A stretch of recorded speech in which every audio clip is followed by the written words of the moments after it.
Então, boa noite, pessoal. São 19 horas.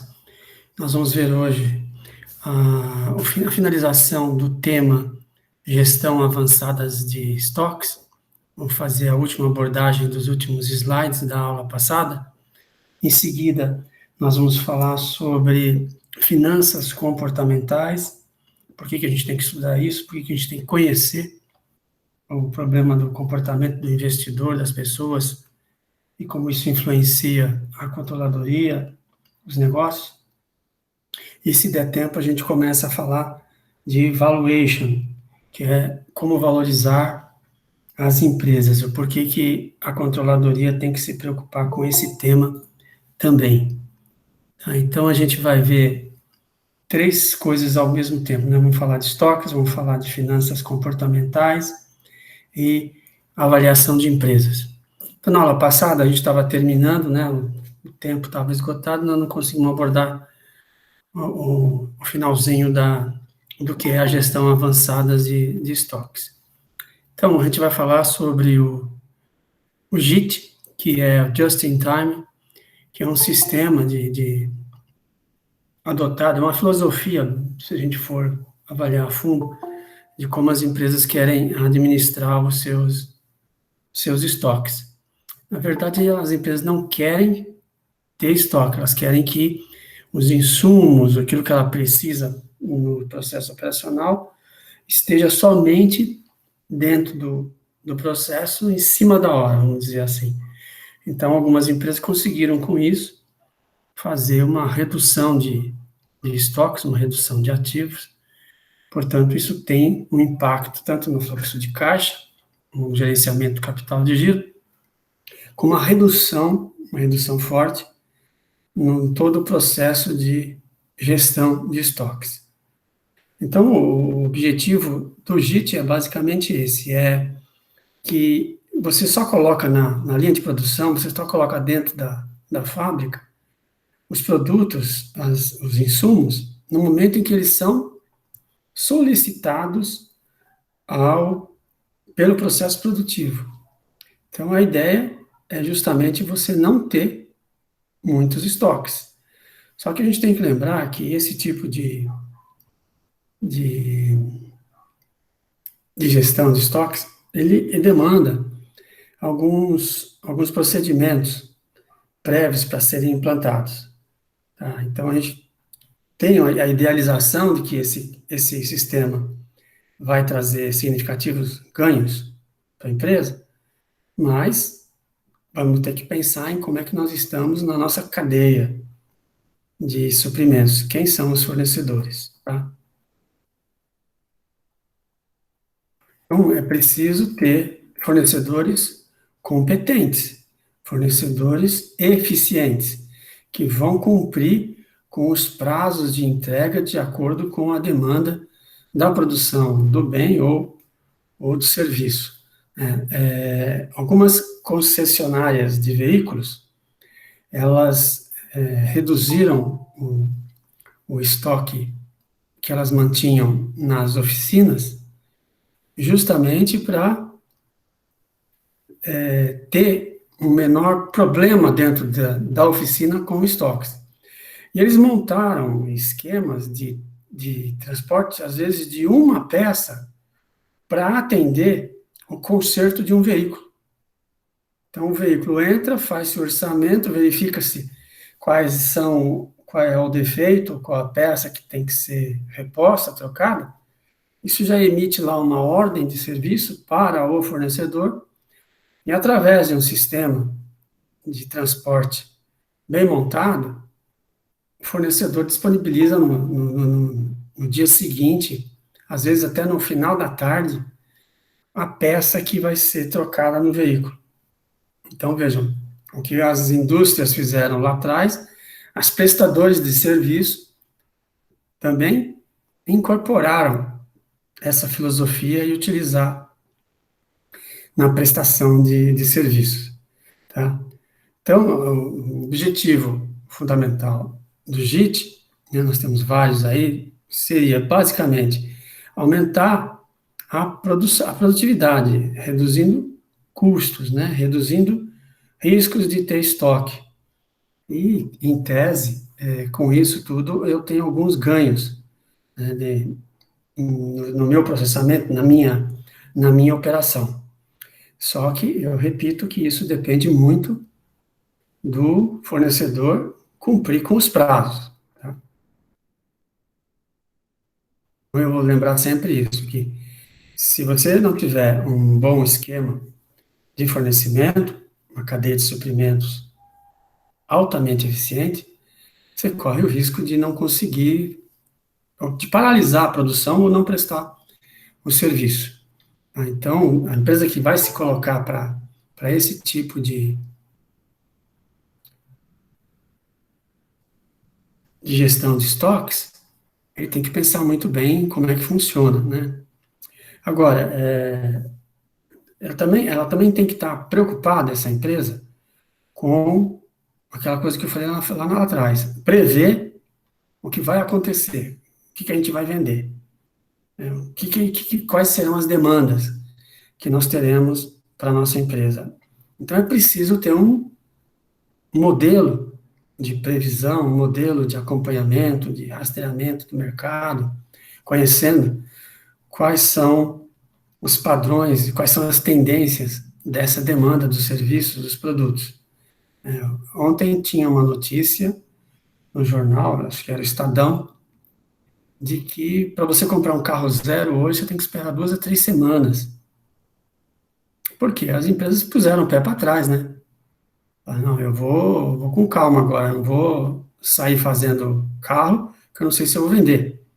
Então, hoje, praticamente, você faz o pedido, você encomenda o carro, e daqui a 2, 3 semanas você vai recebê-lo na concessionária. E tudo isso tem que ser pensado, que para chegar na concessionária, tem o transporte, da onde vai vir, lá da montadora, qual é a distância da montadora. São todas as questões que são vinculadas e são requisitos para se montar um processo just in time. Tá? Então, é um sistema complicado, não é fácil de ser implantado.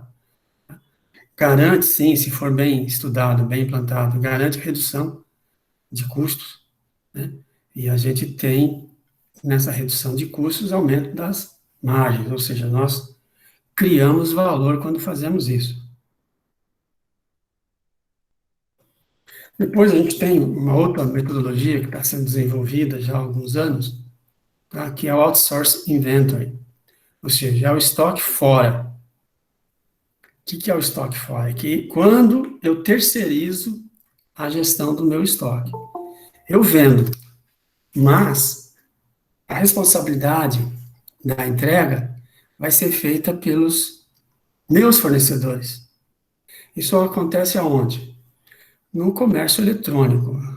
Hoje, 90% do comércio eletrônico está na mão lá dos grandes marketplaces, e eles abriram, implantaram esse sistema de que eles não precisam ter um estoque do artigo que está sendo vendido. Está lá no fornecedor, ele avisa o fornecedor, eu vendi. Você vai lá e entrega para mim. Né? Então, é uma situação que eu já percebi que está aumentando de forma exponencial, né? E com isso, algumas empresas estão tendo ganhos, ganhos de escala, ganhos na quantidade. A margem pode ser um pouco menor, mas como tem uma quantidade maior de vendas, estão havendo então um ganho no final interessante. E existe a redução do risco do estoque dentro da sua empresa.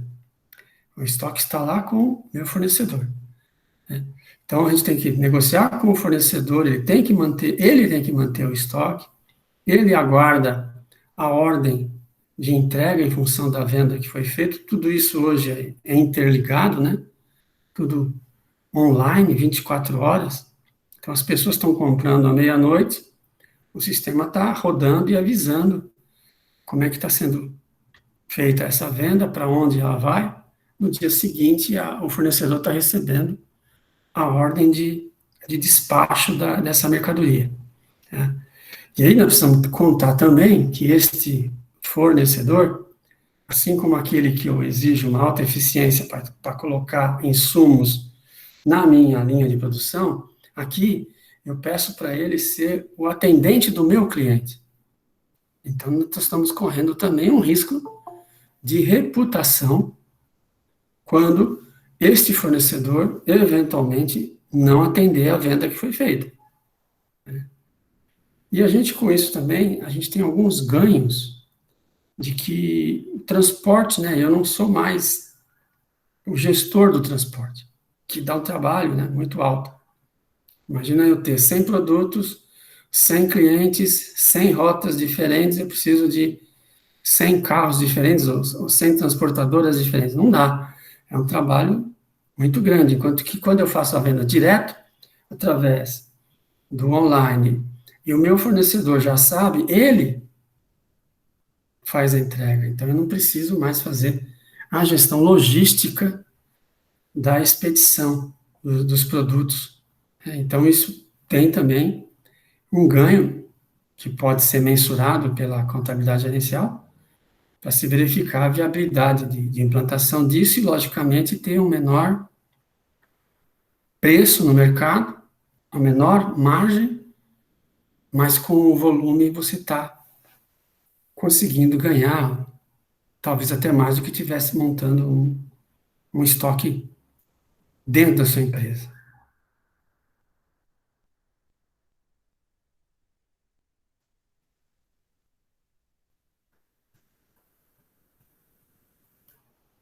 Então, uma das grandes vantagens quando a gente fala em finanças e é a preocupação do controller, né, a gestão dos recursos, onde eles vão ser alocados e de onde serão captados, a gente pensa sempre lá no como é que fica o nosso capital de giro.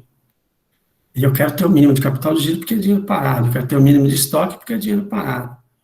Então, a ideia de transferir os estoques, deixar os estoques com o meu fornecedor, ela auxilia, tá, a essa gestão, né? Porque eu estou transferindo a mão de obra, eu estou transferindo o risco, eu estou transferindo o dinheiro parado para o fabricante ou um outro comércio, que hoje também os marketplaces, eles encampam outros pequenos comércios dentro do marketplace dele.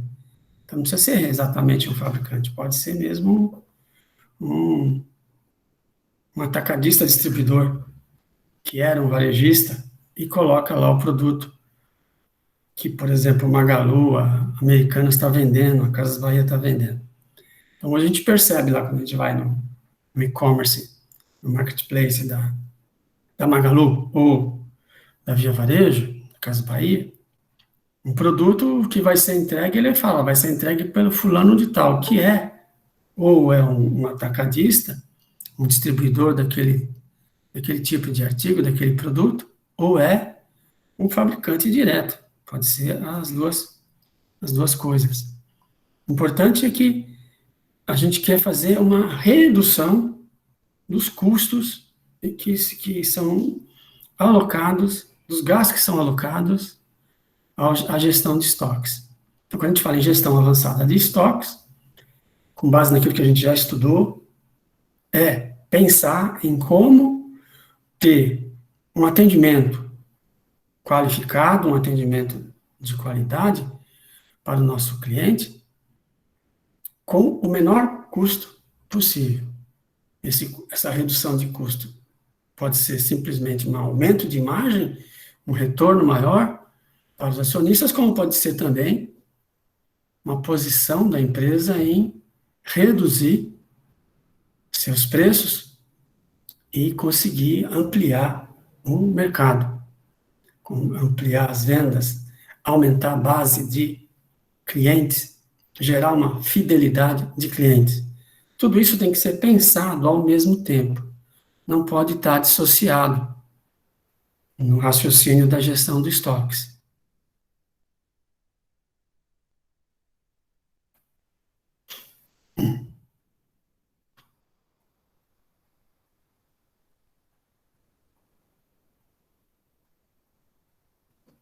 Então, é só para ressaltar aqui. Quando eu compro no Magalu, apesar de ele me avisar que é um terceiro que é responsável pela entrega, eu estou fazendo a compra no Magalu, estou pagando ao Magalu. Portanto, ele é o responsável, tá, por todo o processo. Está lá com aquele que ele contratou para fazer a gestão do estoque e a entrega do produto para mim. Porém, se ele falhar, se ele utilizar uma transportadora inadequada, né, que pode atrasar, que pode quebrar o produto, tá? Ou mesmo esse fornecedor está com problema lá no sistema dele, dizia que tinha lá um estoque e, na verdade, não tinha baixado a venda que tinha sido feita alguns minutos atrás, eu vou lá e compro e depois eu fico sabendo que não tenha, que já tinha sido vendido e o estoque não tinha sido baixado, que é uma falha de sistema, um delay que pode acontecer na atualização de estoque. Eu não quero saber, eu comprei, eu vou reclamar. Então, quem vai ouvir a minha reclamação é a Magalu, é o Marketplace, é a Americanas, é a Via Varejo, a Shoptime. Todos eles vão escutar de mim, porque eu comprei deles. Então, eles têm que ter um autocontrole de quem é esse varejista que é o parceiro dele para fazer o atendimento, para fazer a entrega, quando a venda for efetuada. Então, é preciso aquilo que nós falamos lá atrás, no SCM, no gerenciamento da cadeia de suprimento. Como é que você qualifica esse fornecedor, esse cara que vai me atender o meu cliente, né? Olha só a responsabilidade. Então, a gente tinha Professor, aqueles... Pois não? posso fazer uma contribuição? Claro. Já é Ingrid quem está falando. Várias vezes eu já falei que a empresa lá onde eu trabalho trabalha com e-commerce, né? E nós trocamos o nosso sistema para um sistema integrado.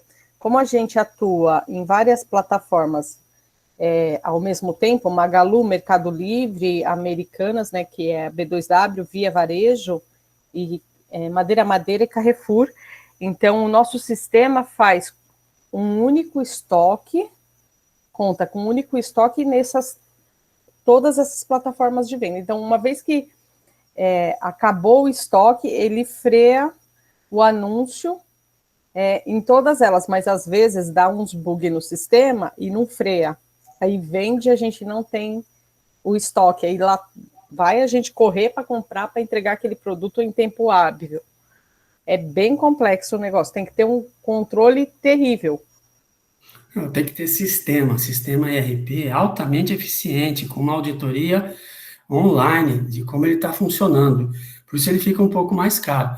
Mas vocês compraram o sistema ou vocês assinaram o sistema? Nós assinamos, é o sistema e-Millennium. Tá. Porque essa é uma das questões que nós estamos, que eu vou abordar aqui, que hoje, se você for comprar, desenvolver um sistema é absurdo, não tem como. Então a gente tem que trabalhar com SaaS, que é o sistema por assinatura. Eu vou falar sobre isso. O fundamental, né, é que essa integração, essa auditoria desse sistema, do processo, né, em que fez a venda, tem que ir lá baixar o estoque imediatamente, tá? Só que você sabe que ao mesmo tempo pode ter duas pessoas comprando, né? Não é uma coisa impossível. E você pode ter só uma peça no estoque, então você precisa ter um tipo de bloqueio, né? Em que você só efetivamente libera a venda para o cliente, para ele pagar, quando você baixa o estoque. E não o contrário. Muitas empresas fazem isso. Primeiro você paga, porque aí eu sei que você pagou, aí eu vou lá e baixo o estoque. Muitas fazem isso. E aí o que acontece? Nesse delay, você tem duas vendas ao mesmo tempo para uma peça só. Isso já é uma coisa conhecida, é um risco que é assumido por algumas empresas, tá? É aquela história, né? Você quer passar primeiro o cartão de crédito para saber se vai ser vendido para depois baixar do estoque. Só que você teria que ter uma solução intermediária em que você tirasse do estoque e se o pagamento não fosse confirmado, você vai lá e cancela aquela baixa de estoque. Só que o cara pode pensar assim, se eu fizer isso no meio tempo em que eu estava fazendo uma venda e não fiz a venda, eu perdi uma venda, então eu não faço. Essa é uma política da empresa. É o risco que ela pode assumir. Por isso que a gente estudou lá atrás riscos. Tudo tem risco. Você assume, você aceita, você mitiga o risco ou não. Quando a gente fala de estoque de segurança, a gente justamente pensa nesse tipo de situação. Eu posso talvez ter um estoque de segurança justamente para evitar esse tipo de problema. Agora, como você falou aí, você falou que vendeu, deu bug lá, e aí não tem estoque para entregar. O que acontece com a sua empresa nesse momento? Ela sai correndo, desesperada, para comprar junto ao fornecedor aquele artigo que foi vendido, aquela mercadoria que foi vendida. Nesse momento, o fornecedor seu, ele pode se aproveitar, ele pode ter um comportamento oportunista. Ah, você vendeu, agora você precisa, mas o preço não é 10, o preço é 11. Tá entendendo? Para te entregar hoje, o preço não é 10, é 11. Pode te entregar semana que vem, o preço é 10. Veja como você fica na mão, por uma má gestão, por uma falha, ou por talvez até uma decisão de correr o risco, você vai pagar. Todo risco tem um prêmio, você vai pagar. Então, você está pagando, talvez, um valor maior no fornecimento, justamente para compensar o que você fez agora. É uma das coisas e isso que o senhor citou da recusa de pagamento é uma coisa muito recorrente. Acontece muito isso, mas muito mesmo. Sim, o abandono de carrinho é um problema para todo e-commerce. Todo e-commerce tem esse problema. Por isso é que o processo tem que ser bem desenhado, né, bem amarrado, para fazer as coisas passo a passo, e no momento em que tiver, ó, não pagou, tudo bem, não pagou, cancela, volta o pedido para prateleira. Eu acho que essa é a melhor política. Outras empresas falam que não, outra empresa fala que não, eu vou continuar vendendo, porque se o cara cancelar, o outro que estava vendendo naquela hora, eu não vou perder. O diabo é quando os dois fecham o problema e você só tinha um para entregar. Aí você corre atrás. Isso acontece quantas vezes? Uma vez, 2 vezes, 10 vezes? Aí você mede, né, o risco. Porque é isso que você vai fazer. O risco ele é medido, ele é mensurado. Eu sei que lá eles têm uma margem de segurança, mas quando dá o bug, que não é sempre, mas já aconteceu aí pelo menos umas 5 vezes que eu tomei conhecimento, foram mais do que o estoque de segurança. Se eu não me engano, eles deixam 10 peças, alguma coisa assim, ou 5 peças, e aí acabou descobrindo, por exemplo, aconteceu uma das vezes, foi em uma plena Black Friday, no final de semana. E aí até descobrir já tinha passado bastante. Aí a gente comprou tudo assim, meio que na pressa, o fornecedor não abusou da situação, né, não se beneficiou, mas foi assim uma suadeira para resolver o problema. Sim, você corre o risco da sua reputação, né? Ser prejudicado em função de você não entregar o produto que você vendeu. Entendeu? Isso dá problema para a empresa. E a reputação, quando ela vai embora, você não recupera ela com rapidez, não. Então, você tem que pensar muito nesse tipo de solução e buscar, conhecendo os pontos de corte, você identificar onde estão os riscos, né? E aí se precaver, ter alguma política de gestão de riscos para isso. Então, existem N fatores, restrições e exigências que têm que ser analisada dentro dessa gestão de inventário transferida para o fornecedor. Porque vocês são os vendedores, mas estavam dentro de um marketplace, alguém estava vendendo para vocês, o Magalu, a Americanas ou a Via Varejo, estava lá vendendo para vocês, e vocês tinham o compromisso de atender, porque senão você vai cair de reputação dentro do marketplace, pode até ser excluído do marketplace. Então, tem que levar em conta todas essas situações.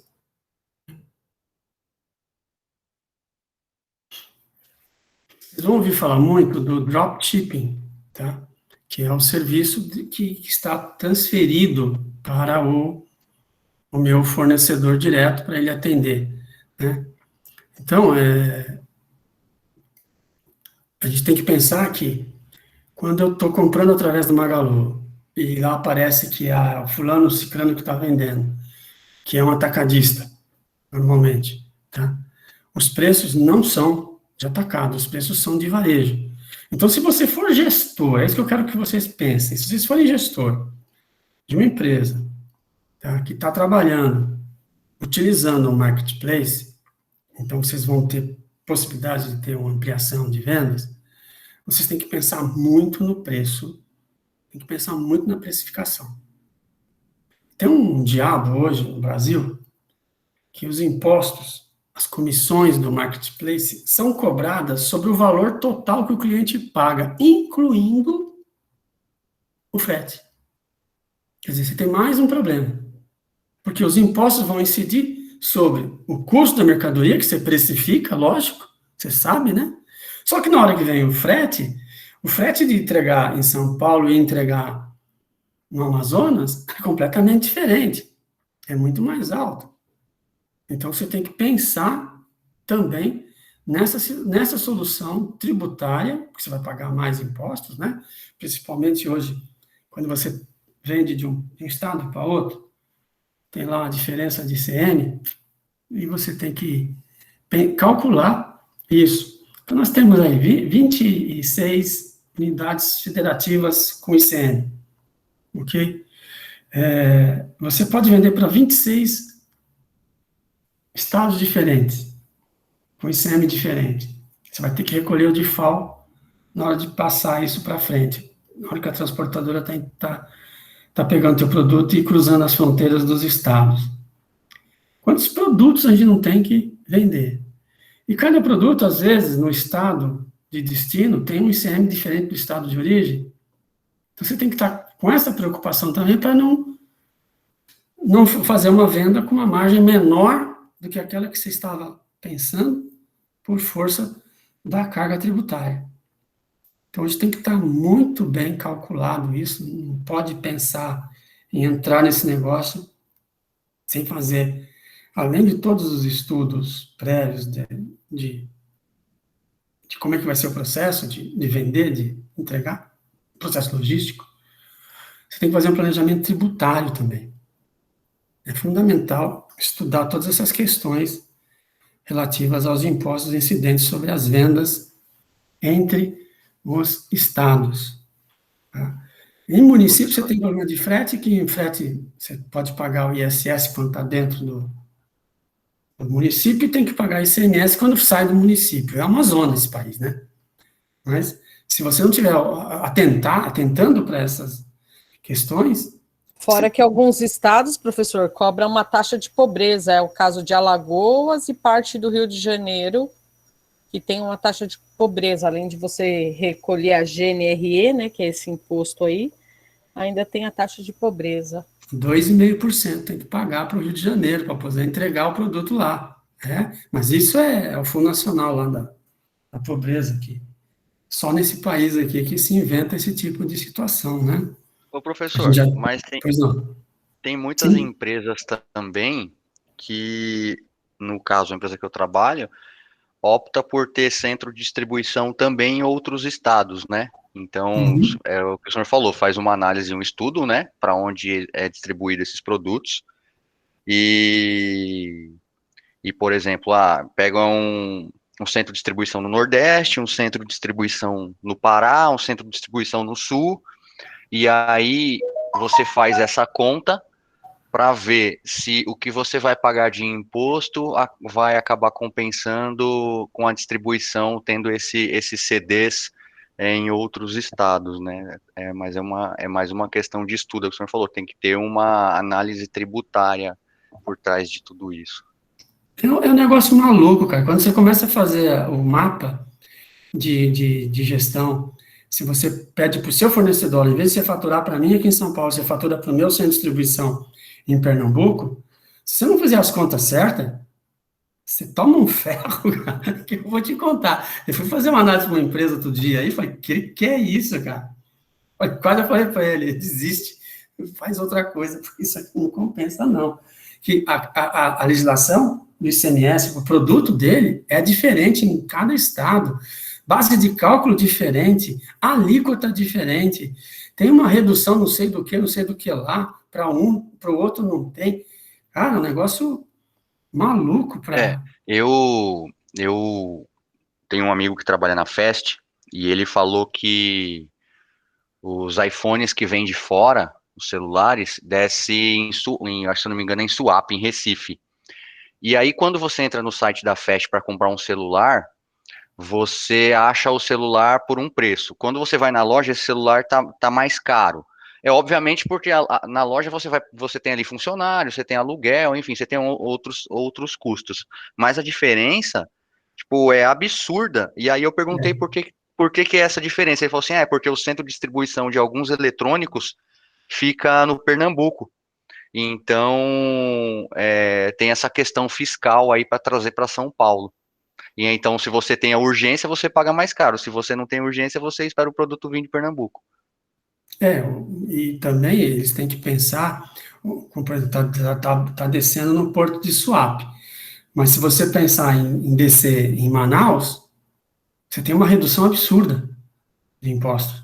Se você descer no Porto do Espírito Santo, no Porto de Vitória, você tem subsídio lá para utilizar o porto lá. Então, tem N situações que você tem que estudar para você ver onde você vai desembarcar, onde você vai estocar, e se você vai realmente faturar daquele local, ou vai fazer algum trânsito entre outras pontas. Então, hoje... Professor, e aí quando faz um cálculo errado, igual o senhor citou, de uma empresa que o senhor prestou consultoria, tem que rezar para não vender? Para não quebrar mais rápido, é isso? Eles tinham uma margem estreita, muito estreita com o erro que eles estavam cometendo. Mas o pior mesmo era o impacto que eles iam ter com a fiscalização. Isso ia dar uma dor de cabeça muito grande, porque eles estavam fazendo errado mesmo. Entendeu? Então, mas o negócio que eu falei para eles, assim, vocês têm que repensar, não entrar assim no mercado e falar, vou fazer, e não é assim, o Brasil não é assim, o Brasil não é para amador, não, o Brasil é para gente que entende, senão você dança. O cara estava pensando uma coisa e era completamente diferente. Tá? Essa ideia do dropshipping, a Receita Federal, ela está investigando para ver se não está havendo evasão fiscal. Porque é possível, sim, fazer algumas mutretas aí com o dropshipping. Então, os caras estão em cima dele, tá? Porque, em tese, o cara quer ganhar uma comissão e não quer faturar. Aí ele quer pagar pela comissão e não pelo faturamento. Então está havendo uma jogada aí desse pessoal que está trabalhando com isso, e a Receita está em cima para acompanhar quem é que está fazendo isso e como está fazendo. Sabe, algumas grandes redes aí de lojas, elas estão usando realmente para redução tributária o dropshipping, não para melhorar a qualidade do atendimento ao cliente. Tá? Não é sonegação, gente. É evasão fiscal. É utilizar uma brecha na lei, tá? Um entendimento diverso da lei, para não pagar um determinado imposto e, principalmente, utilizar créditos tributários de impostos. Então, os caras estão viajando lá na frente e realmente está havendo algumas questões aí que precisam ser tomando cuidado. A gente aqui fica mais na preocupação da escolha dessa modalidade, pensando em termos de atendimento, faturamento, reputação da empresa. Nós estamos fazendo essas questões, né, de mercado e de soluções de finanças. Mas, paralelamente, não tem como a gente fugir do planejamento tributário e das preocupações tributárias. Professor, sim. O caso da Ricardo Eletro foi um caso de sonegação fiscal, não foi o ano passado? Que eles estavam sonegando isso daí do ICM, não era? Então, ele fazia o quê? Ele vendia, mas ele fazia o quê? A venda era do atacadista ou do fabricante direto para o fornecedor, ele ficava só com uma parte ele só declarava uma parte da receita. Então, o valor ficava realmente para baixo e reduzia todos os impostos, porque a base de cálculo ele conseguiu reduzir, então ele reduziu todos os impostos. A sonegação passou de 400 milhões de reais, entendeu? E ele tá brigando, falei, peraí, eu vendi, mas eu não comprei. Ele fala isso, entendeu? Então, eu só recebo uma parte, a parte que me cabe é a parte que eu vendi. Eu fui um intermediário, eu fui um corretor, não fui um comprador e um vendedor. Ele vai brigar isso até o final da vida dele, vai ficar 20 anos brigando, dizendo isso. Ele só queria pagar imposto sobre essa diferença, que ele chama de o valor da comissão da venda que foi feita do fornecedor direto para... É um agenciamento, né? Ele pensa que ele está só agenciando a venda, não está... Isso. Era o que ele estava fazendo. Ele tirava uma nota, comprava uma nota por 100, tirava uma nota por 100. Não tinha resultado nenhum. Concorda?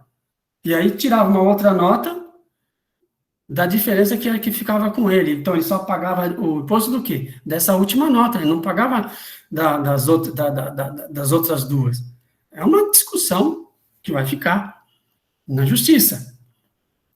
No meu entender, ele estava simplesmente simulando uma operação. E simulação é crime tributário.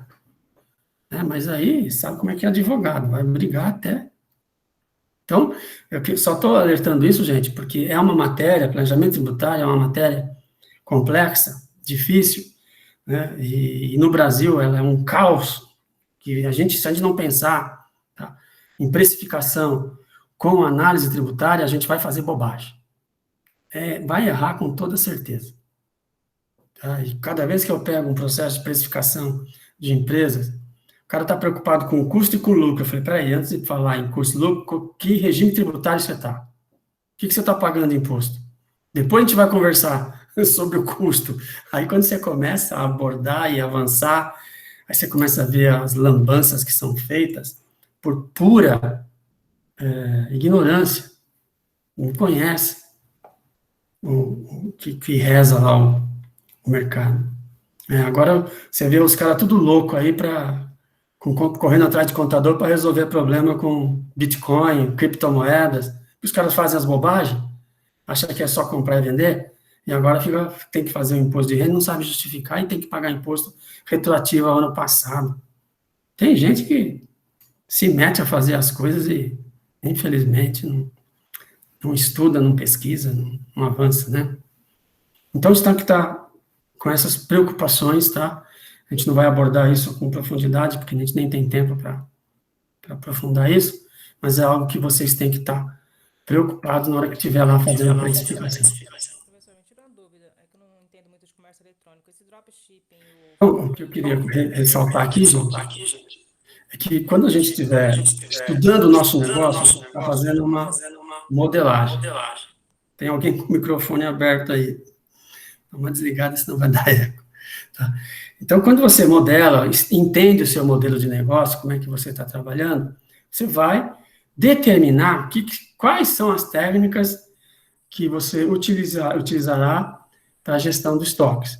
Então, você tem que conhecer as técnicas, 4, 5, 6 técnicas, você tem que conhecer. Uma delas vai servir, uma combinação delas, tá? Você tem que descobrir aquilo que vai te atender melhor, desde que você tenha claramente escrito os seus objetivos, né? O seu planejamento estratégico, o seu plano de negócio tem que estar bem claro. O que eu vou fazer, como é que eu vou trabalhar, qual é o meu nível de satisfação do meu cliente, qual é o meu nível de serviço. Por isso que tem aquela formulinha lá, para estudar lá a margem de segurança, o estoque ideal, o lote econômico.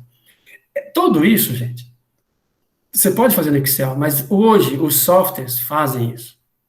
Então você tem que buscar, quem trabalha com estoque, você tem que buscar um sistema, uma solução de ERP integrada que faça tudo isso. Então é um requisito. Nós queremos fazer uma boa gestão de estoques? Queremos. Então começamos por informação, sistema de informação, software. Ele vai te dar as soluções, a melhor forma de você ter o controle, saber o que você pode ou não pode fazer, e principalmente, tá, te ajudar a obter dados. Sem dados, eu não tenho informação.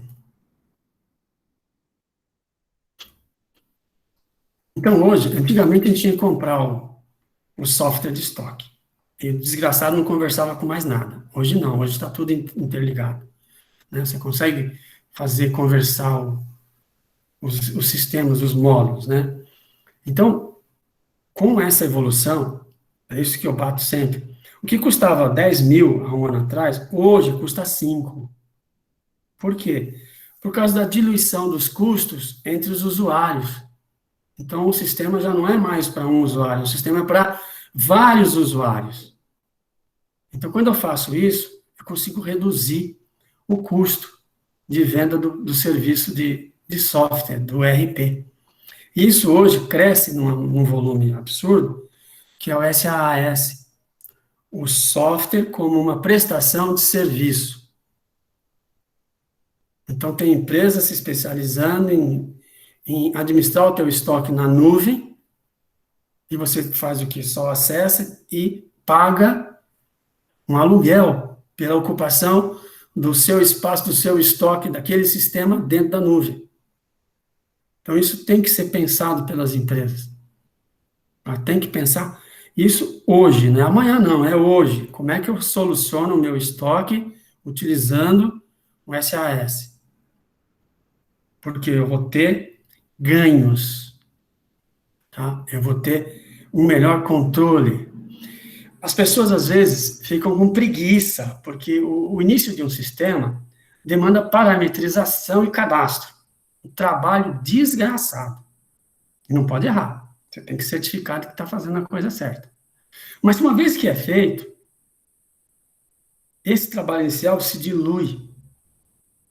Então, quando você depois começa a trabalhar, ele vai se tornando uma rotina de ajustes, os parâmetros são muito mais fáceis de serem atualizados, e também você vai adaptando com sistemas de entrada de dados automatizados através de leituras de código de barras, de QR Code.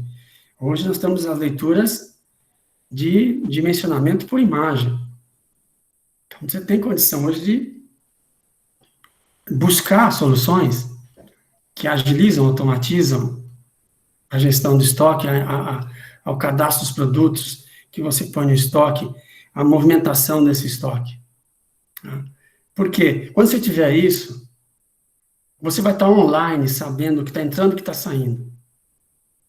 Se vocês assistirem um filme, está passando, acho que não é Netflix, não, acho que é Amazon.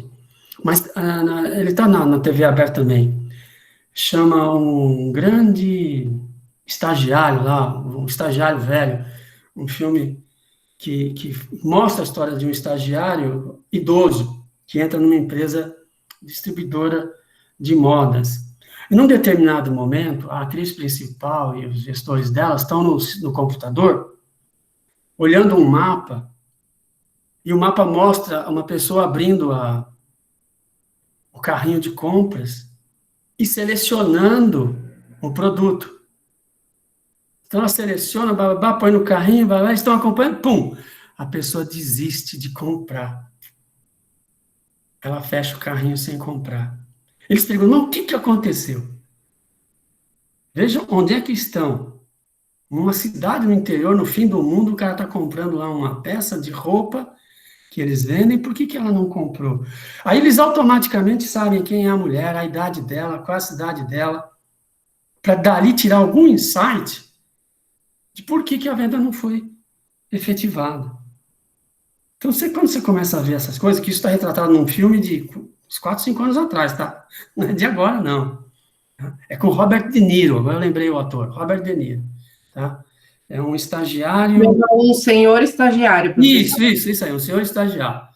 Então, é muito interessante como é que eles fazem essa colocação no meio do filme, mostrando ela como uma empresária de visão e tal. Mas, olha, gente, lá atrás os caras já estavam examinando, quer dizer, aquilo que o árabe lá, o Mascate, fazia na loja dele, com o cliente presencial, estava sendo feito num computador. Tá? E é muito interessante que vocês alterem um sistema informacional online, né? Mostrando o que está saindo, o que está entrando no estoque, sabe? É aquilo que vai subsidiar a tomada de decisão. Então, eu tenho um insight em função de uma coleta de um dado que eu fiz pelo sistema, e automaticamente eu sei o que eu tenho que fazer. Eu sei o que está errado, o que não está e o que eu deveria estar fazendo. Então, como é importante hoje nós buscarmos essas soluções de gerenciamento de informação online, em tempo real. E os sistemas estão sendo desenvolvidos para isso, não tem como fugir deles. Cada vez tem mais empresas oferecendo novas soluções. Então, você, controller, volta lá para finanças, para o gestor de finanças. O que você tem a ver com isso? A questão você é parte do processo decisório. Você vai ajudar a empresa a criar valor. Veja como você, a partir dessa postura crítica, uma postura que vai pesquisar soluções, você pode trazer para a empresa, agregar alguma coisa para a empresa, algum valor para a empresa, em que ela vai ganhar com isso. Então, recomendo usar um RP, tá, que faça todo a integração de compras, estoques, consumo, venda. Tem que estar integrado. Tá? Então, vocês têm que pensar nisso. Vocês estão usando planilhas do Excel? Ótimo, beleza. Para pensar em buscar uma solução mais robusta. Tá? Um RP interligado com módulos. Comprou, tem que alimentar contas a pagar, tem que alimentar o fiscal. Vendeu, tem que alimentar o contas a receber, tem que alimentar o fiscal. Tudo automático. E a partir daí você extrai a posição patrimonial da empresa naquele dia, naquela hora, naquele momento. E para onde nós estamos caminhando se continuar desse jeito? Para bem ou para o mal?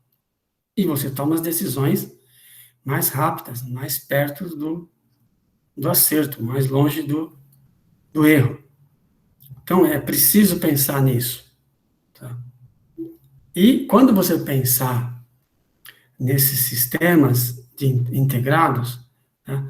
Pensar que você está pensando no estoque, na compra, na disponibilidade ao cliente, na disponibilidade na hora da produção, e pensar que isso está impactando contas a pagar, contas a receber, o seu saldo de caixa, o seu fluxo de caixa, né?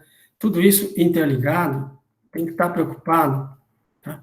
E que seja automatizado. Ou seja, a busca é sempre por alguma forma de automatização. Então, é obrigatório ter código de barras, é obrigatório ter QR Code. Ah, é caro, não é mais caro. Dá para montar, dá para fazer. Tem que trabalhar hoje com o laser em cima do código de barra, em cima do o smartphone, em cima do QR Code, né, fazendo a atualização do sistema. E hoje os softwares estão oferecendo essas soluções. Tá? Tem o RFID, que algumas empresas já estão bastante adiantadas com isso, né? Porque hoje tem o RFID para você acompanhar o produto entregue. Não é só dentro da linha de produção, do estoque, do fornecedor, do transporte até a disponibilidade na linha de produção. Não, ele vai além. Ele vai até o cliente. Tá? Hoje, se você comprar um remédio na drogaria São Paulo, droga Raia, sei lá, uma dessas drogas aí. Você comprar o remédio, tá? Você vai lá, faz o teu cadastro para ganhar um desconto, conversa, e pega o cadastro para saber que você comprou aquele remédio. Como aquele remédio tem uma frequência de consumo, ele vai te avisar por SMS que está acabando, você tem que comprar de novo. Mas venha comprar comigo.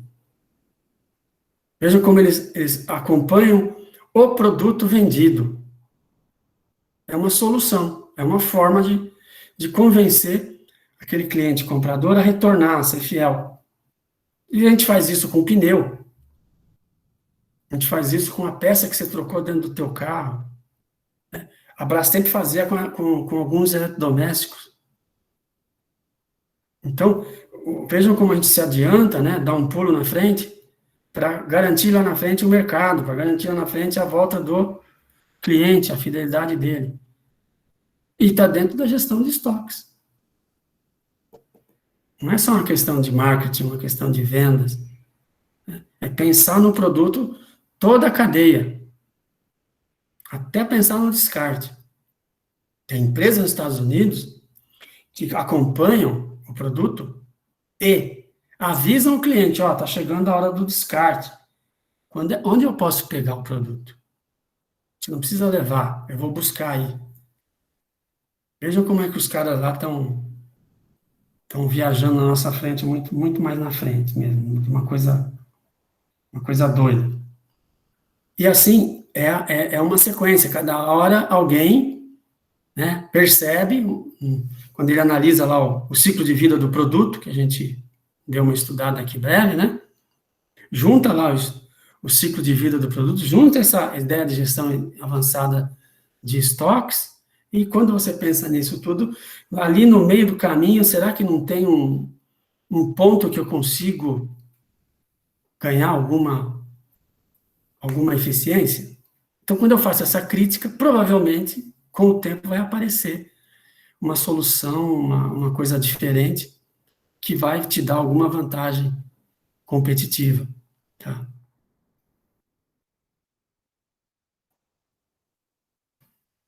Então, quando eu estou falando do RP, com todos esses controles automatizados, né, robotizados, tá? Falando de inteligência artificial, estamos falando de aprendizado de máquinas, nós estamos levantando cada vez mais dados. Se eu tiver um sistema eficiente, eu digo para ele, me examina tais e tais dados e me coloca nessa situação. Ele faz isso para você. E aí, o que eu vou ter? Eu vou ter uma análise de padrões com uma ideia das tendências. Para quê? Para que eu faça a previsão. Eu quero saber qual é o número da loteria amanhã. É isso que eu quero saber. Então, eu quero saber qual é a demanda que eu vou ter do produto ou do serviço. Para mim me posicionar, e aí eu me colocar no mercado. E aí tomar as decisões de comprar ou não comprar. De aumentar ou diminuir a produção. Aumentar minha capacidade instalada com investimentos em ativos. Tudo isso depende do quê? De previsões. E previsões são processos, né, de simulações de cenários baseado em alguns modelos em cima de dados. Então, eu sei o comportamento dos dados do passado, sei que se manter aquilo vai ser igual, não vai mudar. Sei que se tiver mudanças, os resultados serão diferentes. Então, tudo isso tem que estar dentro hoje dessa gestão avançada de estoques. Isso é quase extraído dos gestores de carteiras de ativos financeiros, de instrumentos financeiros. Né? Instrumento financeiro tem uma data de validade, tem um fluxo de caixa. Né? Então, eles trabalham com isso, analisam os riscos. Tudo isso foi sendo trazido para o físico, para o estoque. E tem autor que fala que não, que foi a partir da gestão dos ativos físicos é que se consegue fazer a gestão de ativos intangíveis, dos instrumentos financeiros. Eu não vou entrar nessa discussão, mas é uma discussão, sabe, maluca. Quem quiser entrar nisso daí, é um negócio que tem mercado para muito artigo científico. Tá? Mas a ideia é essa, é você ter dados, coletar os dados, fazer a análise deles, tá? Tirar dali previsões e, consequentemente, reduzir o teu estoque.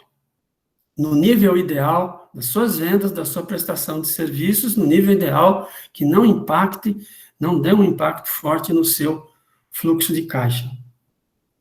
Então, é tudo isso que a gente está pensando dentro da gestão avançada de estoques. Porque se você tiver que, mais cedo ou mais tarde, apurar lá que seu estoque foi maior e você vai ter que fazer uma liquidação, com certeza você errou lá atrás. Você errou nas previsões. Ai, Jesus. Abrir.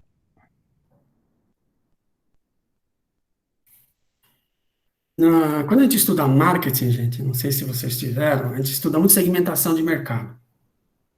Quem é o cliente do meu produto, do meu serviço? Então, a gente segmenta, né? Se eu tiver essas previsões de vendas bem elaboradas, feitas com os dados que eu tirei lá de toda a movimentação do estoque, dos padrões de consumo, eu vou conseguir subsidiar, olha só, vou conseguir levar para os profissionais de marketing dados analisados, que se transformam em informações que vão auxiliar a elaboração de campanha de marketing, as campanhas, as propagandas. Ou seja, focar no mercado, focar no cliente, na época certa, no momento certo. Tá? Mesmo como eu posso tirar da gestão de estoques várias informações que me auxiliam em outras áreas. Imagine você, controller, acompanhando uma tendência de consumo de um produto, de um serviço, um determinado perfil de cliente, você entregar um relatório desse para o gestor de vendas, para os vendedores. Eles sabem o que eles vão ter que fazer, para onde eles vão correr, para onde vão ser alocados os recursos, que é a função de finanças.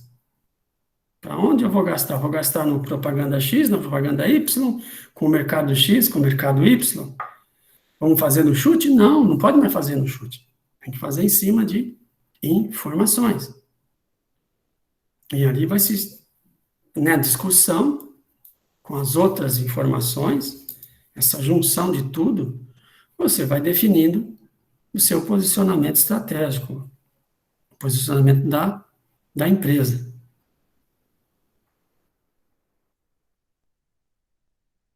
Então, a gente bate sempre nisso. Vamos fazer previsões. Precisamos fazer previsões. Elas vão auxiliar todo o processo das compras corretas, dos estoques corretos, na época certa. Levando em consideração as variações do mercado, que a gente chama de sazonalidade, né? Olhar os produtos com aquela visão ABC. Né? O que é a visão ABC? Produtos A, B, C. Tem que ter essa visão, ela tem que estar junto.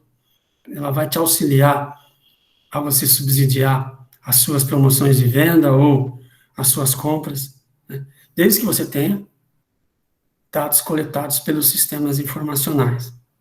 Né? Então, nós temos aí que fazer previsões, olhar o que o mercado está sinalizando, junto com a experiência que os vendedores têm, os compradores têm, a soma disso, bem colocada, bem valorizada, tá? Vai te dar subsídios para tomada de decisão muito mais coerentes e muito mais longe do erro. Essa é a ideia.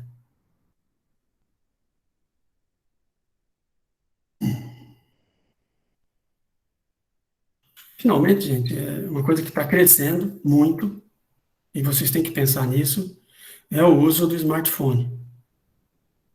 Tá? Hoje o smartphone tem que estar na mão de todos os funcionários da empresa. Do faxineiro ao diretor, todos têm que estar com algum app interligado dentro da empresa. Por quê? Eu preciso ter informação, eu preciso da informação na hora certa. Então é ali que eu tenho o que eu posso, o que eu não posso fazer, o que eu devo fazer. Meus agendamentos, os avisos automáticos. Tem que estar suprindo a tomada de decisão e as ações. É hora de fazer isso ou não é hora de fazer isso? É hora de limpar ou é hora de não limpar a empresa? Vocês podem imaginar que o faxineiro decide o que ele vai limpar e como ele vai limpar. Se a gente pensar um pouco mais, nós podemos deixar isso de uma forma muito mais eficiente se tiver um sistema informatizado. Porque não é preciso limpar tudo toda hora. Principalmente dentro de manutenção de empresas. Qual é a hora certa de fazer manutenção? E em função dessa hora certa de fazer manutenção, quando é que eu compro as peças de reposição? Não vou fazer estoque. Então, hoje, soluções de ERP existem. Se elas puderem ser integradas, ficarem na mão da gente com o smartphone, né, e hoje você tem smartphone, você tem aplicativos para quase tudo dentro do smartphone. Ele só precisa estar integrado para que ele alimente outros sistemas, alimente outros processos de decisão. Que quando a gente está lá pesquisando no app alguma coisa, lá na nuvem alguém está recebendo essa informação e está processando essa informação, junto com mais outras, mais um processo. E, consequentemente, vai perceber uma tendência. Percebe-se a tendência, vamos buscar a solução para essa tendência, né? Então, é isso que eu queria ressaltar aqui dentro para finalizar os toques. E a gente vai começar a falar de finanças comportamentais.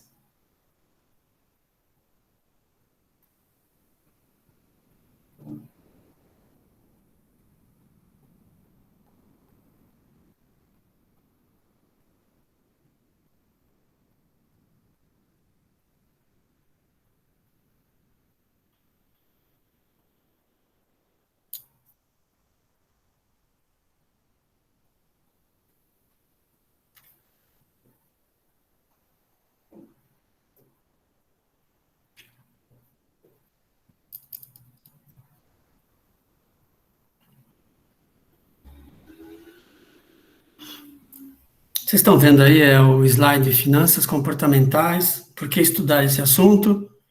Quais implicações nas finanças corporativas e na área de controladoria? Tá ok? Então, a gente vai abordar esse tema aí. Eu passei para vocês um texto bem simples, só para vocês entenderem o que é a importância dele, e aqui a gente vai aprofundar um pouco mais esse tema. Então, a ideia é a seguinte: este assunto, finanças comportamentais, assim como finanças corporativas ou finanças pessoais, é uma área de estudo, tá? É um assunto específico, foi abordado por alguns autores e implicou, obviamente, em um debate. Realmente existem, sim, implicações dentro da gestão das empresas nesse tipo de assunto. Tá? O que é essas finanças comportamentais? Elas querem entender o comportamento do investidor e esse comportamento, como é que ele se reflete na economia como um todo e, logicamente, quando reflete na economia, nas finanças das empresas. Então, o controller responsável pelas finanças da empresa, o controlador financeiro, ele precisa ter uma noção desse assunto. Pode se aprofundar, mas uma noção básica é o que a gente vai passar aqui, tá?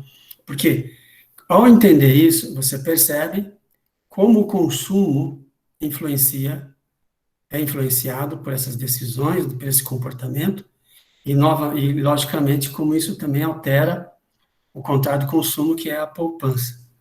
Portanto, quando eu tenho implicações nisso, eu sei que eu vou ter uma alteração na demanda de produtos e serviços de forma geral, e vou ter, consequentemente, uma alteração também nos níveis de vendas.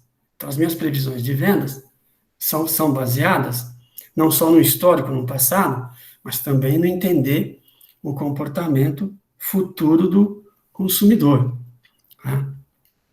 Esse conhecimento, que é relativamente novo, né, ele vai auxiliar vocês, gestores, tá, a interpretar, compreender os fenômenos que ocorrem na nossa sociedade, tá, que impactam finanças, que impactam a economia do país, né, e ao saber disso, com esse embasamento, vai auxiliar a você perceber os cenários futuros, o que pode mudar.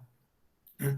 Então, você pode interpretar que tem um cenário com maior ou menor probabilidade de ocorrer, você está fazendo uma previsão. Então, você tem um intervalo, né, que a gente estudou lá atrás, um intervalo de cenários. Você tem que atuar, pensar no cenário ruim, no cenário bom, no cenário neutro.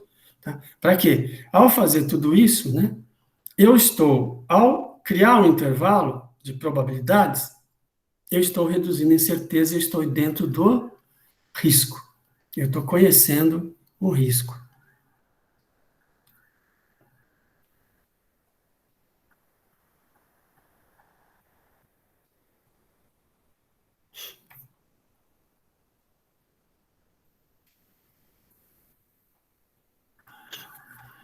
Então, a gente tem que pensar nas decisões de investir.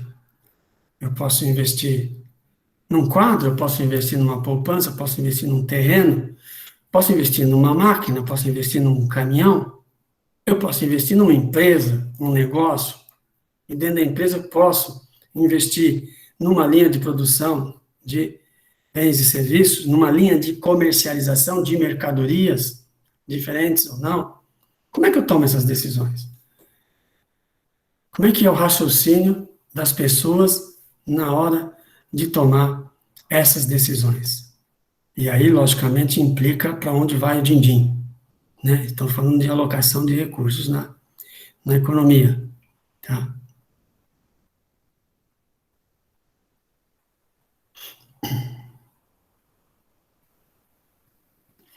Então, os caras que começaram a estudar isso, tá?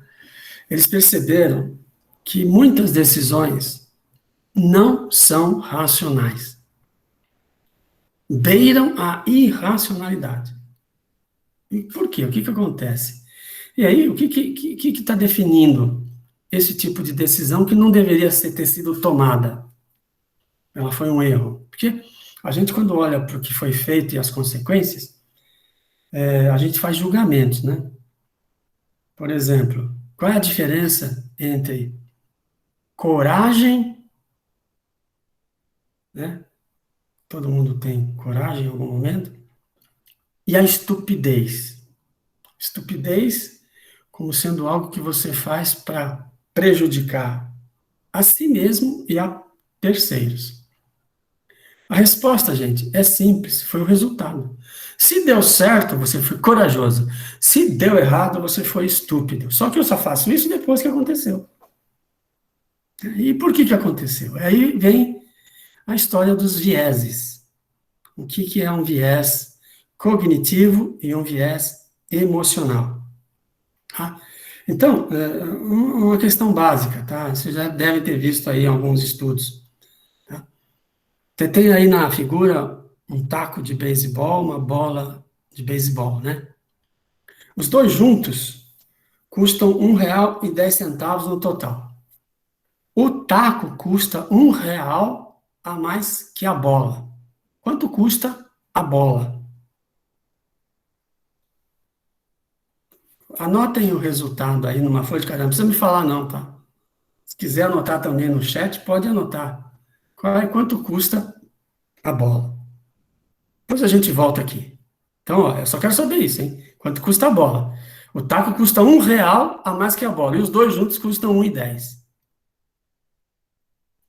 Nessa visão aqui, olhem da esquerda para a direita. Depois subam a cabeça e olhem da direita para a esquerda. O que está certo aí? É 4 ou é 3? São ilusões, né? Você está enxergando. Olhem essas duas barras. As duas barras. A barra horizontal. Tá? Qual das duas barras é a maior? Podem anotar aí. Não, eu acho que a barra de baixo é maior, eu acho que a barra de cima é a maior. Eu quero que vocês apenas entendam o procedimento aqui, que é buscar de vocês uma interpretação, um julgamento. Então, alguém disse que a barra inferior é a maior? Então, está errado, né? Porque as duas barras têm a mesma medida. O que aconteceu aí? Existe uma ilusão. Você sabe, esse é o problema, você sabe que elas são iguais, você sabe, mas você vê que a de baixo é maior. Por que será Por que causa você... da setinha. Quando a setinha vai para fora, ela dá a impressão que é maior. Exatamente, você está condicionado por algumas coisas que não tem nada a ver com o tamanho da barra. Porque a barra história. seria só a parte reta, né? A gente incluiu ali as pontas, é isso, né? Ou não? Não, olha de novo, o que você vê? Eu Você não vejo vê, uma você não vê a de baixo retinha. maior? Eu vejo a de baixo maior. Mesmo com a setinha para fora. Exatamente. Todo mundo vê. Hum. Mas isso é uma condição do nosso cérebro. E ele faz isso não é só com a barra, não. Ele faz isso com informação. Esse aqui é o Professor, diabo. está parecendo a história do 1,99, que na verdade é R$2, mas aí fala 1,99, né? Sempre puxa o preço para baixo. E a liquidação é até sábado. Não perca. Entendeu? Isso também. E quando chega lá na loja, de 200 por 150, corta o 205, põe 150 embaixo. Tudo isso são as coisas que são aproveitadas pelo pessoal de marketing, de psicologia de marketing, tá? Sabendo que a gente tem esse problema de visão. Porque quando você olha aqui, as duas barras agora, você percebe que elas são iguais. Mas você teve que ter uma outra referência, que são essas duas barras verticais e paralelas. Se eu não tivesse, eu continuaria enxergando as barras diferentes. Esse é o problema com o nosso cérebro. Ah, mas nosso cérebro é assim? Todos são assim? Todos são assim, porque a gente tem milhões de anos desenvolvendo esse cérebro. Tá? Então, a gente pode, tá, dentro das ilusões, dessa limitação que a gente tem do nosso raciocínio, tá, a fazer julgamentos. E julgamento a gente faz com base nas nossas perspectivas, das nossas vivências, dos nossos valores. E aí, eu acredito que eu estou fazendo o correto e tomo a decisão achando que ela é a correta. As consequências, os resultados, quando dão divergência daquilo que a gente esperava, a gente vai botar a culpa em alguém. Não vai ser na gente. E isso é um comportamento generalizado. O que eu quero é que vocês tenham consciência disso para a tomada de decisão, tanto de vocês, mas também para interpretar as decisões que são tomadas pelos outros. E muita gente, o oportunista, sabe disso. Ele sabe que a pessoa vai tomar uma decisão errada, baseada numa mentira ou numa ilusão, e ele se aproveita disso. Esse é o nosso problema. Que aí tem o caráter da falta de ética, da desonestidade. O caráter oportunista tem muito disso. Mas você tem que saber. E se você sabe disso, você, primeiro, vai pôr um pé atrás. Segundo, vai refletir. Vai estudar, vai pesquisar. Vai ter mais informações. Não vai usar o que você sabe até agora para tomar uma decisão de algo que vai impactar o teu futuro sem ter mais certezas, menos incertezas, entendendo os riscos. O número de vieses que os psicólogos já descreveram é um negócio assustador, tá? Eles colocam que tem mais de 180 tipos de vieses. Eu vou citar alguns aqui que são os mais frequentes e que mais interessam para a gente na área de finanças, tá? Então, quando a gente tem o viés cognitivo, que é a interpretação de uma realidade, interpretação de um fato mediante os nossos valores, o nosso ponto de vista, tá? É que nos leva a tomar as decisões que não são as mais corretas. Elas são realmente fora da razão.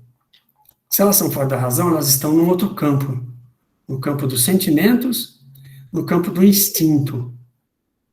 Então, veja como o nosso instinto, os nossos sentimentos, as nossas emoções acabam influenciando a tomada de decisão.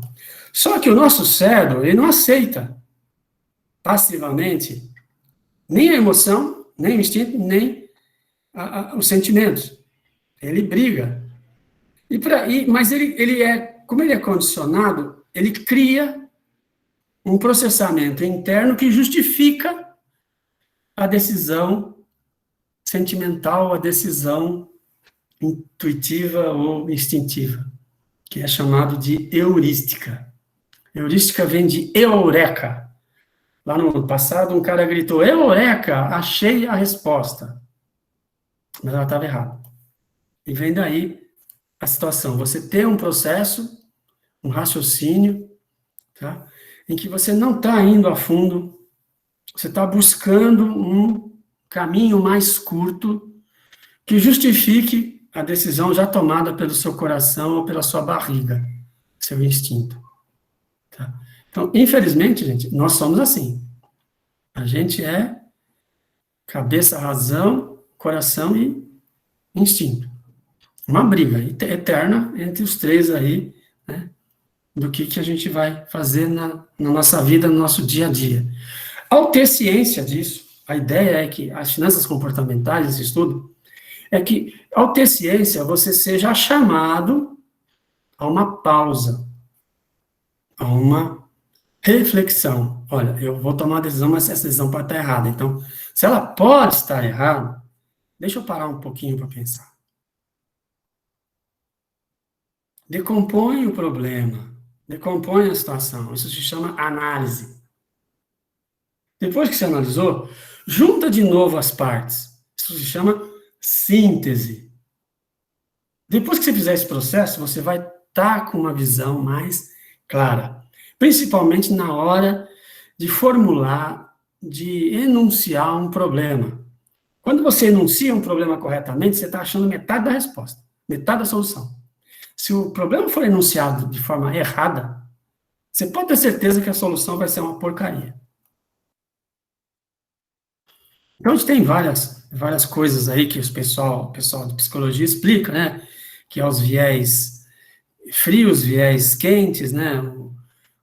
Quais são, o que está sendo influenciado, a ausência de pensamentos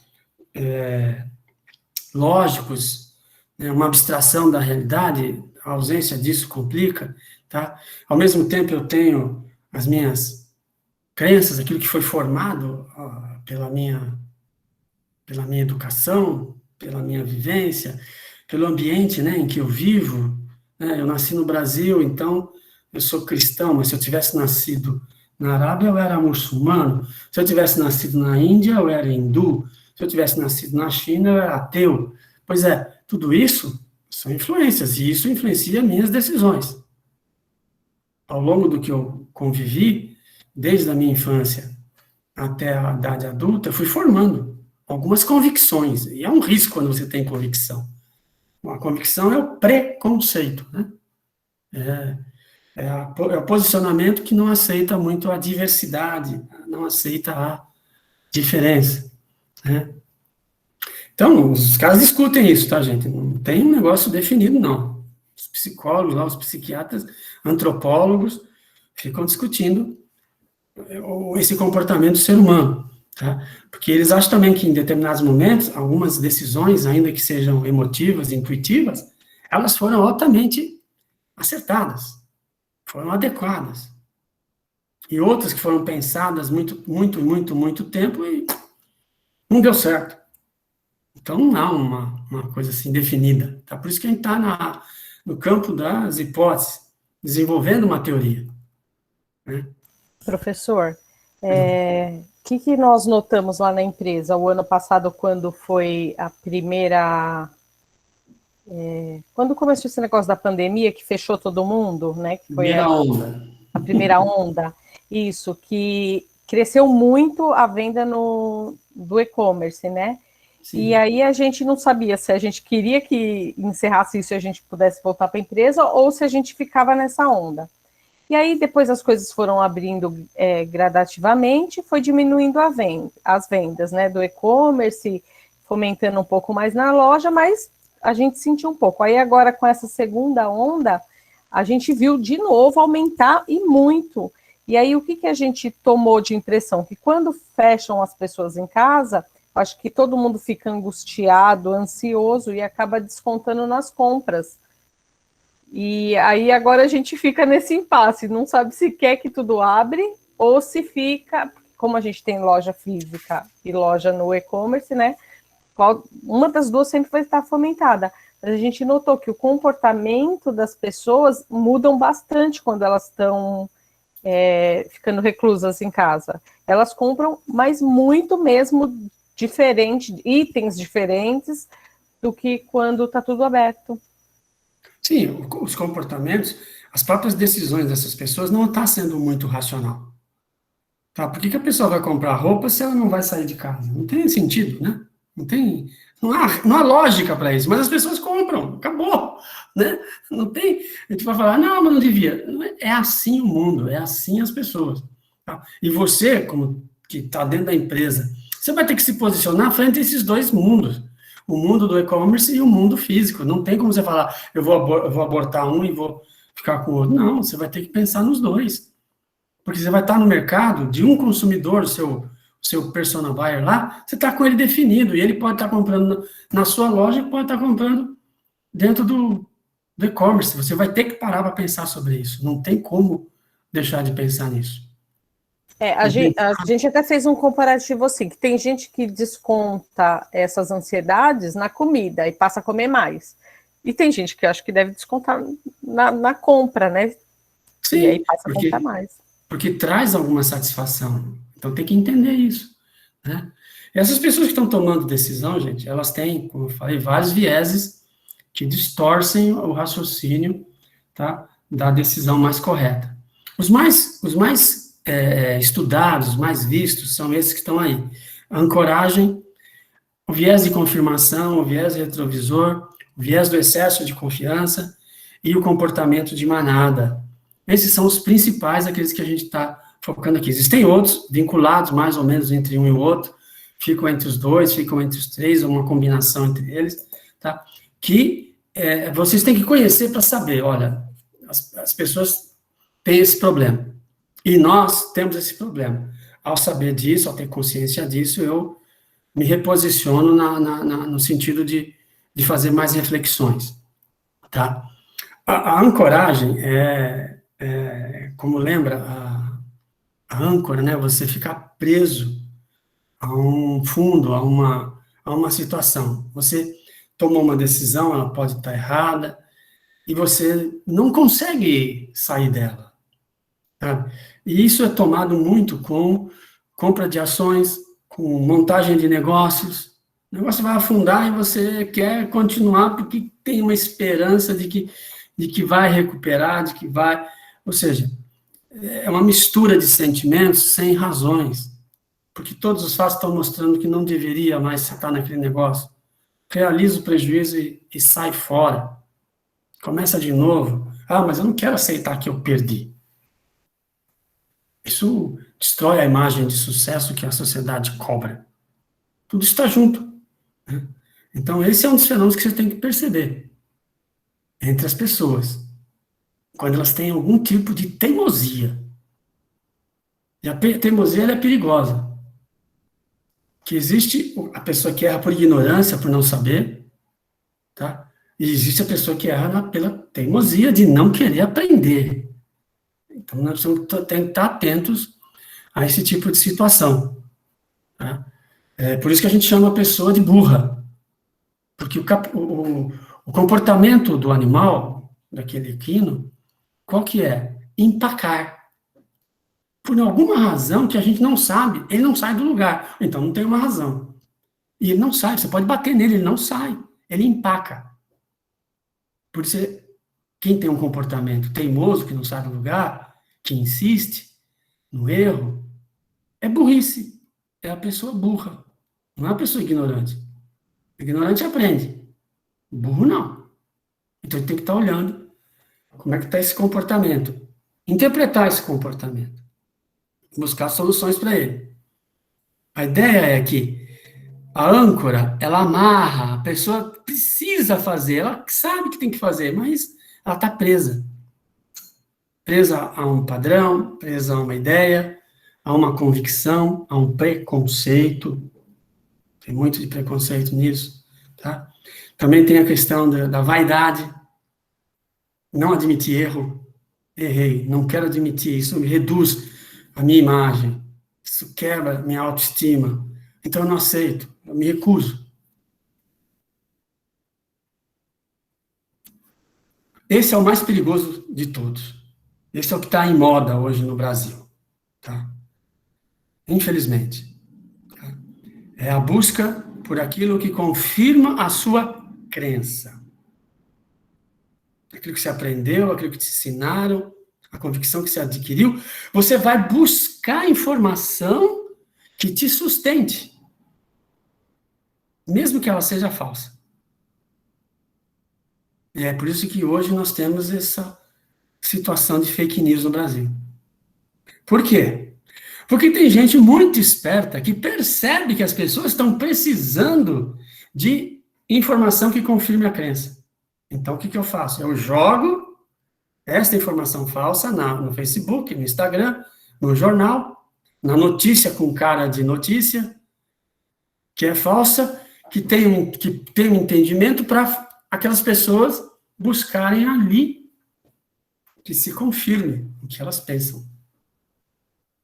Então, quando você tem gente que fala que não vai tomar vacina, a pessoa vai buscar a informação que a vacina não funciona.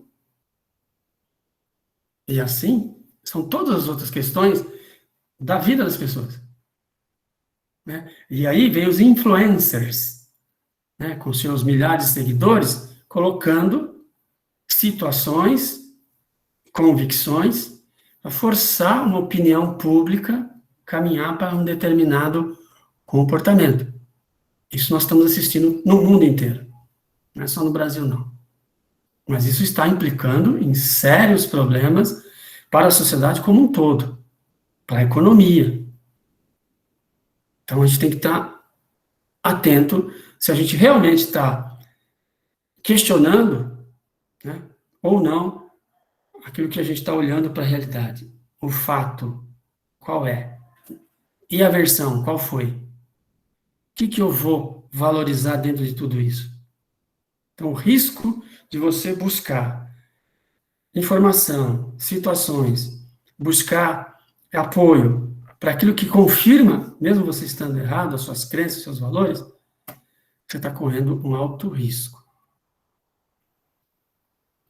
No, Papa, essa é uma notícia falsa, pero como vai ser falsa se diz justo o que eu penso? Sim, as pessoas procuram isso. A notícia falsa, se é aquilo que ele pensa, é o que serve para ele. Ela não vai ser falsa. Está em espanhol porque veio lá da Espanha, viu, gente? Isso já foi traduzido, já foi colocado em outras línguas, porque, infelizmente, está acontecendo. Tá? Viés do retrovisor. Então, o retrovisor é aquele espelho que a gente olha, está dirigindo o carro, eu tenho que ir para frente, né? Tem que ir para frente. Mas eu olho para o retrovisor. Eu olho para o retrovisor para tomar cuidados. Eu olho o retrovisor para saber se para que lado que eu vou. Só que tem pessoas que passam a olhar o retrovisor, tá, para justificar o caminho que ele está fazendo na frente. Então, tudo aquilo que acontece tem uma justificativa. Mas lá atrás eu não sabia qual era. Eu não sabia qual era a razão. Eu não sabia quais eram os fatores. Mas agora que passou, agora eu sei. Ah, por causa disso. Explicar o que aconteceu é fácil. Justificar por causa daquilo, fácil. Não é verdade. Isso não existe. As coisas não são tão simples assim. E se aconteceu, uma série de fatores ocorreram, se somaram para que tivesse esse efeito que a gente está sentindo hoje. Então é preciso pensar um pouco mais, para justamente, na hora de tomar decisão, não ter atalhos mentais, buscar o caminho mais curto, que é uma tendência nossa, porque a gente quer reduzir a nossa energia consumida. A lei do menor esforço. Ela está junto com a gente. E não é só no caminho, em encontrar um atalho. Não, está no raciocínio também. Um raciocínio mais pequeno, mais curto, com outras justificativas. Então, nós temos que tomar cuidado com essa situação. E o de confiança. Tá? Falta de autocrítica é a essência. Tá? Na verdade, a gente, quando faz alguns julgamentos de alguns desempenhos nossos, nosso alto desempenho, nós vamos sempre nos valorizar mais do que os outros dão valor para nós. É óbvio. As pessoas vêm com mais crítica e a gente vem com menos crítica. Então, há uma assimetria de julgamentos. Agora, eu tenho que pensar o seguinte, eu também tenho que ter uma autocrítica para ouvir, sopesar a crítica e entender que, em algumas coisas, eu não sou competente, eu não sou qualificado. É o princípio de Peter. Todos nós, absolutamente, todos nós alcançamos o nosso nível de incompetência. Não passe dele. Passou dele, você não vai ser um bom profissional. Você não vai desempenhar um bom papel, você vai fazer bobagem.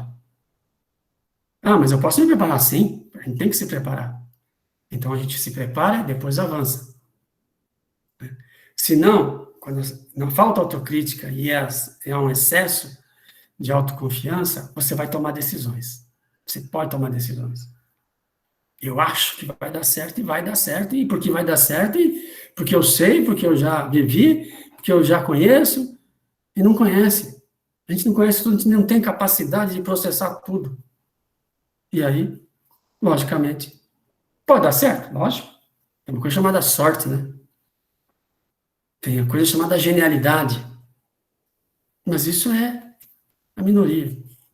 Nós, a maioria, temos que estudar, temos que repensar, temos que classificar, temos que pesquisar e buscar mais informações para tomar uma decisão. Tomou a decisão baseada no instinto, na intuição, nas crenças, desejos, sentimentos, a chance de uma bobagem altíssima. E o comportamento de manada. Maria vai com as outras. Se está todo mundo fazendo, ou está todo mundo acreditando, eu também vou. Se é a maioria, então deve estar certo. Isto é um problema. Isso leva empresas a quebrar, leva o país a quebrar, leva um consumo excessivo de algum produto ou serviço. Quando começou essa porcaria, essa pandemia, acabou o papel higiênico. Por quê? Por que as pessoas foram comprar papel higiênico no mercado e fazer estoque de papel higiênico? Ia ficar em casa?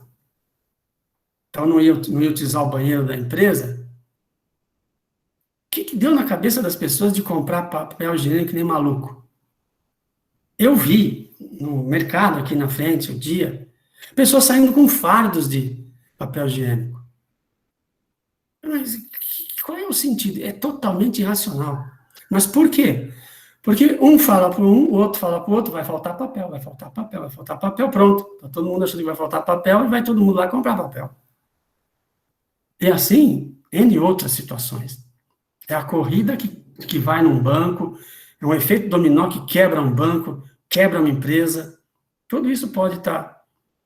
E há, como as pessoas, alguns oportunistas conhecem isso, eles se aproveitam para tentar forçar um determinado comportamento, que foi o que aconteceu com o Bitcoin. Todo mundo acreditando que ia valorizar, todo mundo foi lá comprar. A outra vai cair, todo mundo vai lá e vende.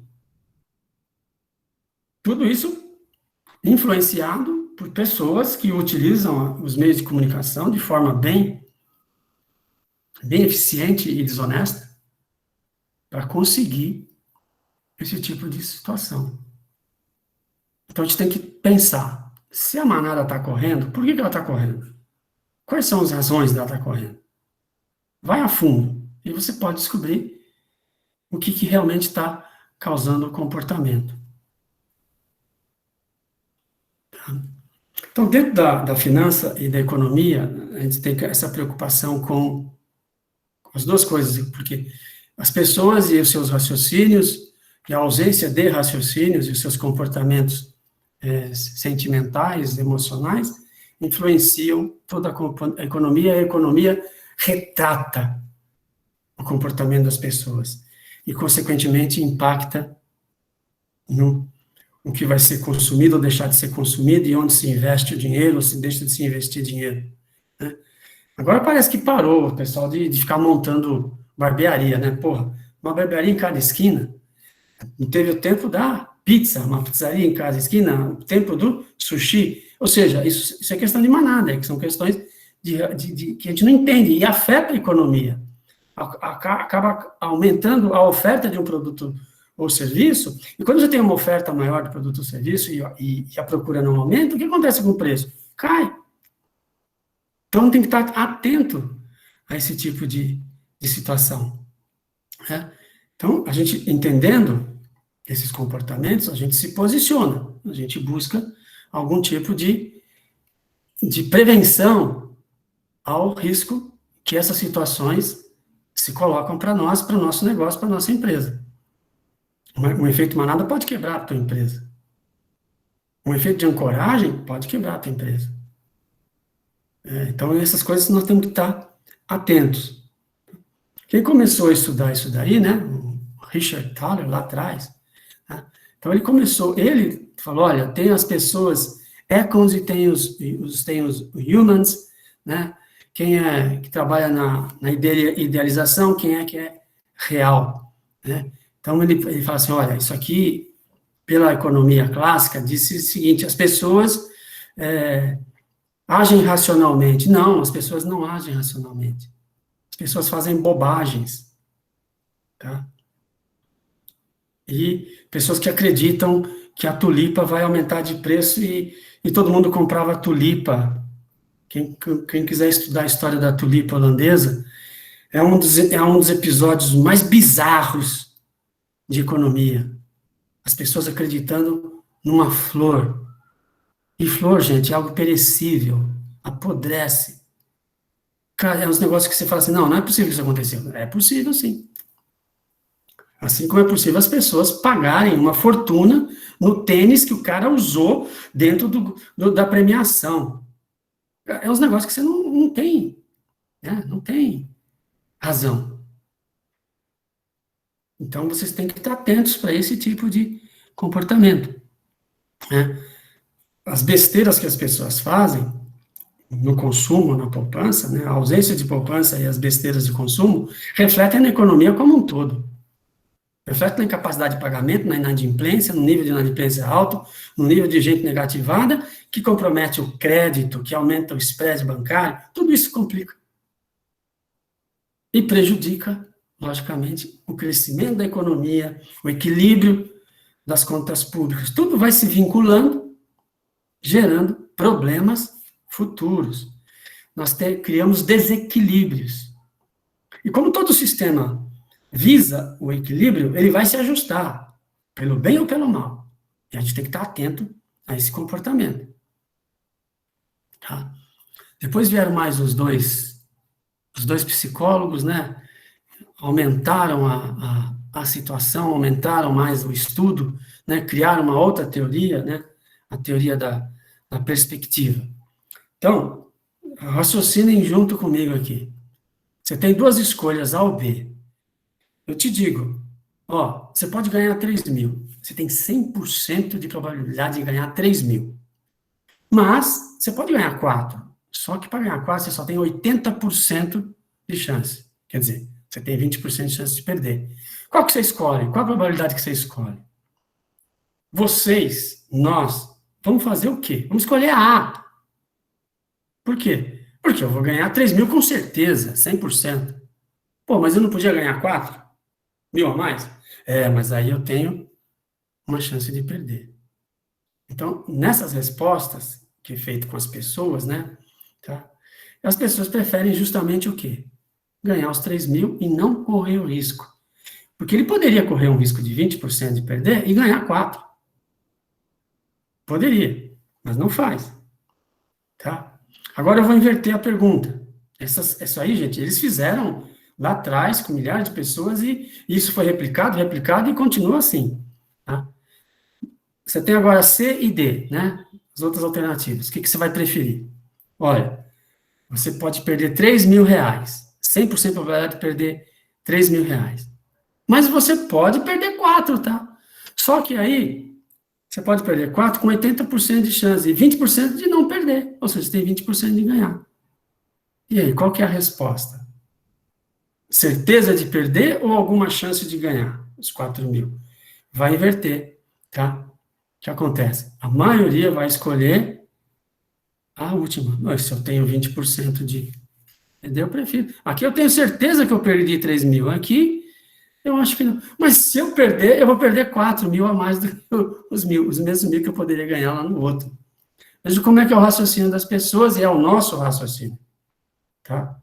E aí eles, a partir daí, chegaram a algumas conclusões. Tá? Eu não diria nem conclusão, porque seria forçar, né? Mas é que as pessoas têm aversão a perder, mas não têm aversão ao risco. O risco a gente aceita. Porque é quando a gente está buscando o quê? Evitar uma perda maior. Esse é o raciocínio. Tá? Então, quando a gente começa a interpretar lá atrás, quando eu falei de risco, gerenciamento de risco, sabe que quando a gente for fazer alguma coisa, a gente está correndo risco. Né? Compração, está correndo risco de ela perder valor. Fazer uma cirurgia, o paciente pode morrer e pode ter sequelas e não ser aquilo que a gente queria. Né? A ponte pode ter problemas estruturais, não resistir. O negócio pode não dar certo. Eu concorro a um cargo eletivo e não sou eleito. Né? Eu posso estar fazendo uma unha e corto a desgraçar, tira um bife da cutícula da cliente. Né? E ao fazer prova, eu posso não estar adequado ao conteúdo e tirar uma nota ruim. Eu estou correndo risco em tudo. Então, eu sei que eu corro risco, mas eu tenho aversão à perda. E nesse raciocínio, vocês têm que interpretar quando vocês estão negociando, quando vocês estão decidindo os negócios, mensurando o risco. Tá? Então, uma das teorias que são colocadas aí pelo pessoal. Nós, sobreviventes, nós temos os nossos antepassados, né? E a gente tem que ir lá para trás, né? Você consegue olhar o teu avô, o teu bisavô, mas tem o tataravô, e tem alguém lá na Idade Média, lá na Roma Antiga, que era o nosso antepassado. E a gente só está vivo porque ele gerou uma sequência. Porque aquele que não gerou, interrompeu, não teve sucessor.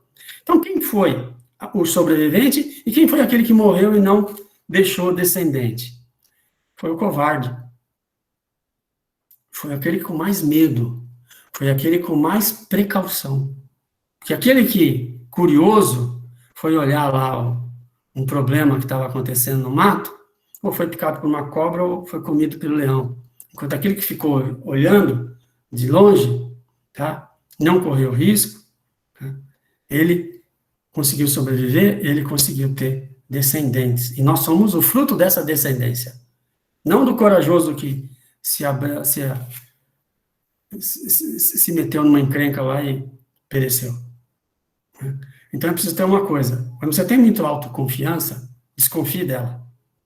Se você está com muita autoconfiança, desconfie dela. Que você pode estar alcançando o seu nível de incompetência, o princípio do Peter. Gente, são 20h43, vamos dar uma parada de 10, 15 minutos, tomar uma água, e a gente volta para encerrar finanças comportamentais e abordar valuation. Alguma dúvida? Pode ser? Não, tudo bem, professor. Ok. Então, 20h43, 53, 55.